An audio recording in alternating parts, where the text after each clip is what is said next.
Who thought the most difficult game of the season thus far would have came against Championship side Falkirk?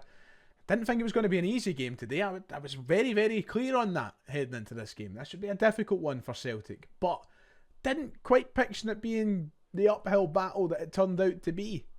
Celtic 5, Falkirk 2. Don't let the full-time score flatter you. We have a lot to talk about today, but ultimately Celtic are through to the semi-finals of the League Cup. The treble hopes are still alive. Let's talk about that.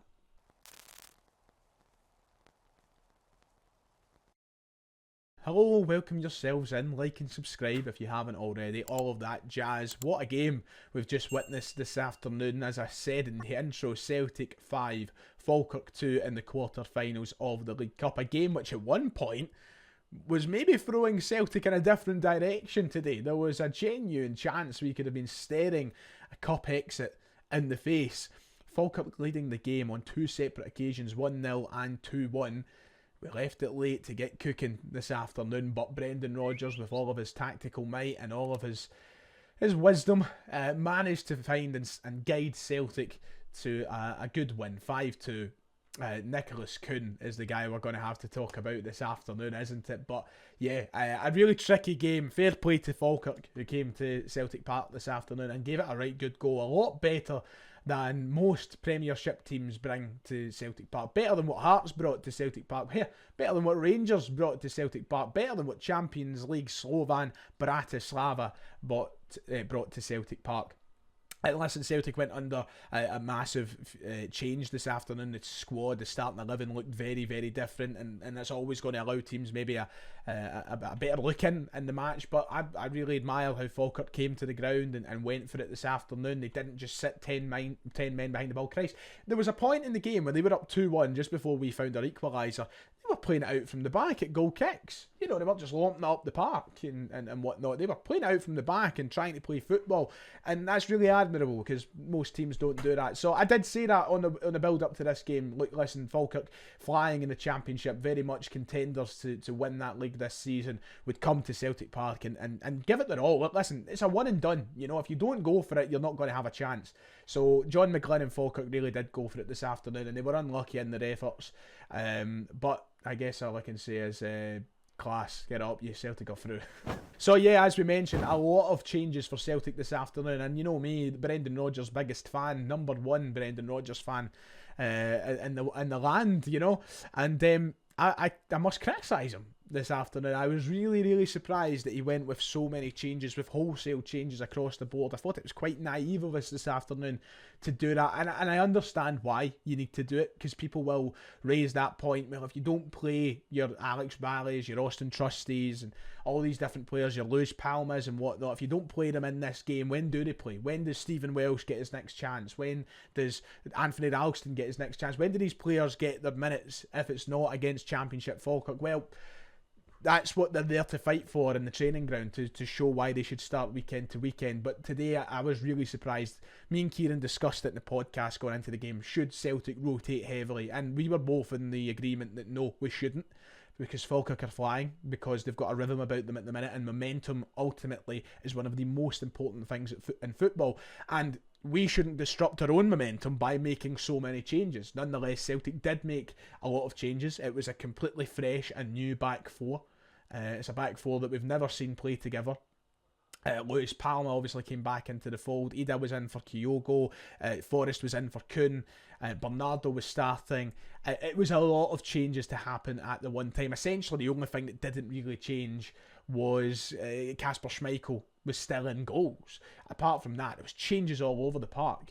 And I think it really meant Celtic were disjointed for that first hour of the game, really. For that first hour, we really didn't look familiar with ourselves, and that's bound to happen. And listen, I don't want this to turn into a first half, especially where we turn around and say that certain players aren't equipped to play for Celtic. You know, I don't think anybody necessarily had an awful game. Well, there's a couple that we'll come on to, but I don't think that, you know, your likes of Alex Barleys and Austin Trusty, they didn't necessarily have terrible games on their first outings or first starts for the club. So I hope that people don't just jump straight into the conclusion that that's it, they're not good enough because we were losing to Falkirk going into half time. That's not how it works. they had a tough gig ahead of them this afternoon. I think it's better when you ease people into the system and you give them their chances, maybe coming off the bench and just getting time to familiarise themselves with the team, rather than making so many changes at the one time. And I think, honestly, as I said, I think it was naive of Brendan Rodgers to do that today. Obviously, we'll talk about the full-time result and the changes that led us to a win, the tactical mastermind that he is. But I think that he maybe made it a bit difficult for us and kind of allowed Falkirk the upper hand, especially mentally, knowing that we'd made so many changes. So that was really the big thing about the first half for us. We looked very disjointed, we looked very unfamiliar, and Falkirk really took advantage of that. Their opening goal through McIver was a fantastic strike. Great goal. We're not keeping that out. Maybe giving him a bit too much space to try and find that bottom corner, but he does it well, and you're not keeping it out. As I said, it's a really good goal. We answered back with an equally as good goal. Bernardo's volley, fantastic. That's what Paulo Bernardo can do. They're the positives of Paulo Bernardo's game. Making it 1-1, but then you go right down again, right on the brink of half-time, 2-1, and you're thinking to yourself, oh no. Not today. Surely not, no. And I think signs of that sluggish and unfamiliar first half were evident in the opening sort of 15-20 in the second half as well. Celtic had to make changes, and they had to make changes fast. And to no one's surprise in that ground this afternoon, we've seen Brendan Rodgers make 4 changes at the one time. He had to make those changes. We had to get a team on the park that was familiar with each other, and a team that was able to do what we've been doing all season. It's a Celtic side. Listen, fair play to Falkirk once again, because they're the only team that's scored more than 1 goal against us so far this season. They deserve credit for the way that they played in that first half. But we needed a team on the park that was familiar with each other, a team that has started this season in the romping fashion that they have. Kuhn came on. Who else came on? Kuhn came on. Engels came on. Taylor came on. And Yang came on, who isn't really part of that fold, but Palma was poor, and we'll come on to that. We made all those changes, and what a difference it made. Within minutes, we were a completely different side. And the topic of today's video, and the guy that we need to talk about the most, is Nicholas Kuhn. He turned the game on its head this afternoon, Nicholas Kuhn. What a player he is turning out to be. 2 goals and an assist in half an hour for Nicholas Kuhn this afternoon. His record so far this season, what is he on? Something like 6 goals and 6 assists already. It's something in that region anyway. Inside, 10 games played, and today played half an hour. The confidence that guy has found. We were talking about how we needed a quality right winger. Now, I know we're playing Championship Falkirk this afternoon, but he's just brilliant. And he turned the game on its head today. His introduction to the game really brought a life to Celtic, especially down that right-hand side where Forrest wasn't having the greatest game in the first half. I think that Kuhn brought a lease of life into the game that we really, really needed. And one thing that Kuhn really impressed me with today was his decision-making, because that's what I've been so critical on him. He's basically been perfect so far this season, but the one thing I've been critical about to open this campaign, and Nicholas Kuhn's campaign in particular, has been his decision-making. The fact that he's maybe been a little bit too hesitant to play the right pass or take a shot at the right time. He's carried the ball for too long, or he's played the wrong pass. His decision making has let him down from being even better and maybe getting even more goal contributions. Today it was on point. The assist for the Ada equaliser, his 2 goals that he took in the last 10 minutes. You can't fault his performance today. He was absolutely magic, and as I said, we're talking about quality right wingers. Well, we've got one in Nicholas Kuhn. And big Adam Ida, you got to give credit to him as well for that second half performance. He finds 2, and the fashion in which we equalise and then win the game is just so Brendan Rodgers. To go and get that equaliser and then straight from kick-off go up and score again. It's box office broad stuff. There was no doubt when we got that equaliser, I wasn't fearing extra time. I wasn't fearing a cup exit. I knew when we found that equaliser that there was enough talent on that park and enough change had happened to see us through to a win. And literally straight from kick-off, Ida goes up and he finds 2. Kuhn assisting both of them. Sorry, I didn't even get this right earlier in the video. I said 2 goals and 1 assist for Kuhn. Sorry, 2 goals and 2 assists for Kuhn in this game in half an hour. Unbelievable.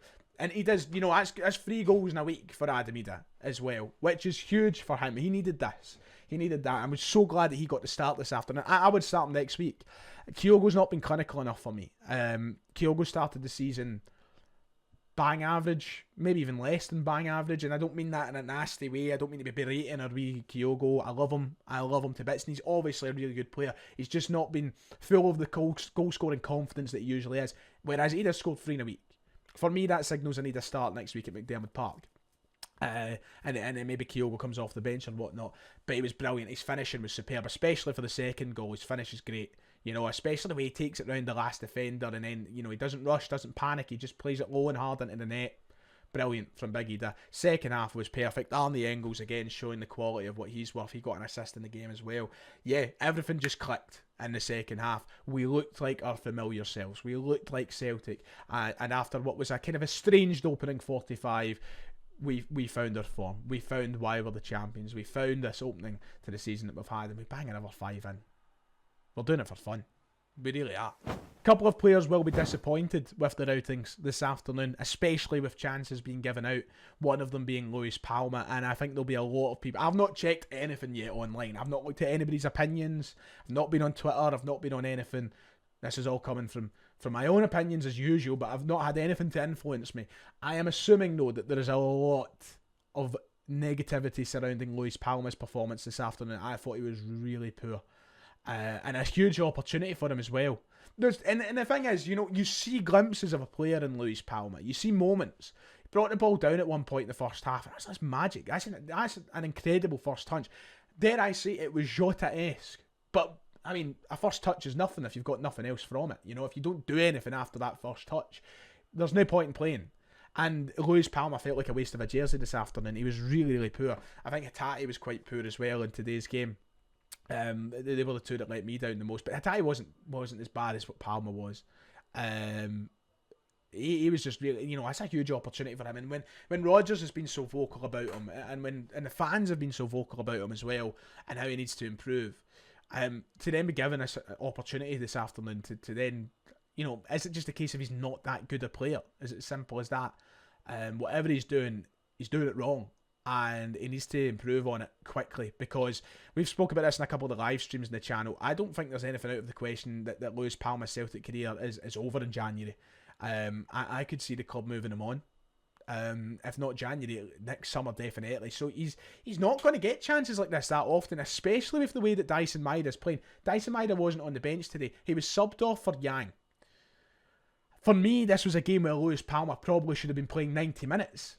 But he was that bad, he got hooked for Yang, who's not even a left winger. This was a huge opportunity for him, and he blew it. And I really want Palma to succeed, because there's a lot of likeability around him. But right now, he's just not showing the player that he could be, and that's really frustrating. So, yeah, a couple of people didn't really take that opportunity, but a lot of debuts, well, a lot of first starts, you know, Trusty, Valley, for example. Yeah, well, let's kick on from here. Let's keep going with the start to the season. There's more to be positive about than negative about. At the end of the day, we win 5-2. Yes, a bit of a late off, saved by Nicholas Kuhn, but, you know, tough game. Right then, that does it for today's video. I hope you've enjoyed my very brief match reaction. We'll be back in the channel tomorrow to talk about everything that's in the news and all the rest of it, so keep an eye out for that. But yes, Aberdeen in the semi-finals. Wow, we'll get talking about that close at the time. Probably the toughest draw that we could have got. So yeah, we've not even played Aberdeen yet, so not much to judge so far first hand. But yeah, like and subscribe. I'll see you all next time.